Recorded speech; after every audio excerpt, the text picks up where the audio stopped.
తెలంగాణ రాష్ట్రానికి ఎక్కడ సముద్రం ఉండదు. టచ్ కేవలం చెరువుల మీద ప్రాజెక్టుల మీద ఆధారపడేటువంటి ఇన్లాండ్ ఫిషరీస్ మాత్రమే ఇక్కడ డెవలప్ అయ్యే ఆస్కారం ఉంటుంది.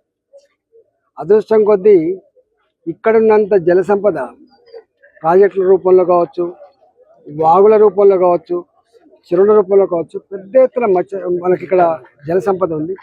జల సంపదకు తగ్గట్టుగా ఇలా మత్స్యకారులు కూడా ఉన్నారు. ఇక్కడ దాదాపు 40 లక్షల జనాభా ఉంది, మత్స్యకారుల జనాభా తెలంగాణ రాష్ట్రంలో.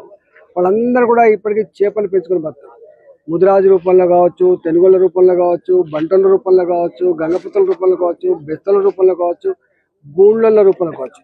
పేర్లు ఏమైనప్పటికీ కూడా ఈ లక్షల మంది మత్స్యకారులు గ్రామాలనే ఉండి చెరువులను నమ్ముకొని జీవిస్తూ ఉన్నారు.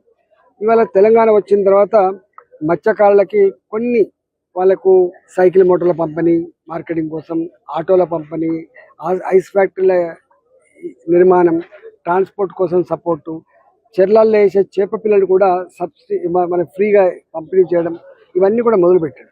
అంటే మంచి స్కీమ్స్ ఏ గవర్నమెంట్ ఉన్నప్పుడు వచ్చినప్పుడు కూడా దాన్ని కొనసాగించడం అనేటువంటిది అన్ని ప్రభుత్వాల కర్తవ్యం. కాబట్టి ఇవాళ కూడా చేప పిల్లల ఉచిత పంపిణీ కార్యక్రమం కొనసాగుతా ఉంది.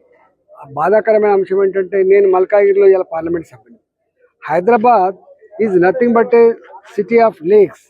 అంత పెద్ద హైదరాబాద్లో డ్రైనేజ్ వ్యవస్థ అంతా కూడా చెరువులకు లింక్ అయిపోయి మొత్తం చెరువులన్నీ కూడా డ్రైనేజ్ కూపాలుగా మారిపోయి చేపలు అన్నీ కూడా చచ్చిపోయినాయి. మత్స్యకారుల ఉపాధి దూరం అయిపోయింది. కాబట్టి మూసీ నది అటుపక్క ఇటుపక్క ఉండేటువంటి చెర్లకు ఈ మూసి నీళ్లు టచ్ అయిపోయి ఏదులాబాద్ లాంటి చెరువులలో పెద్ద ఎత్తున చేపలు చచ్చిపోతా ఉన్నాయి. దాని మీద ఎక్కడ దృష్టి పెడతలేరు. అసలు మూసీ నది ఈ పొల్యూటెడ్ వాటర్ చెర్లలకు ఎక్కడైతే వస్తూ ఉందో దాన్ని పొల్యూషన్ లేకుండా చెర్లలో నీళ్లు పంపించే విధానం కానీ, ఈ పూర్తి స్థాయిలో ఈ చెరువులన్నీ కూడా పొల్యూట్ అవుతుంది కదా, దానికి ఈ డ్రైనేజ్ వాటర్ రాకుండా మంచినీళ్ళ చెరువులు కాపాడి ఉపాధి కాపాడే ప్రయత్నం కానీ తప్పకుండా చేయాల్సి ఉన్నది. ఇలా మేడ్చల్ జిల్లాలో 87 సొసైటీలు ఉన్నాయి. దాదాపు 67 సొసైటీలు ప్రాథమిక సొసైటీలుగా, 15 సొసైటీలు మహిళా సొసైటీలుగా ఉన్నాయి. కాబట్టి ఇక్కడ శామీర్పేట చెరువు చాలా పెద్ద చెరువు. ఇది చూడ అందమైనటువంటి గొప్ప చెరువు. కాబట్టి ఇక్కడ 7 లక్షల పైచిలకు చేపలు వేస్తూ ఉన్నారు.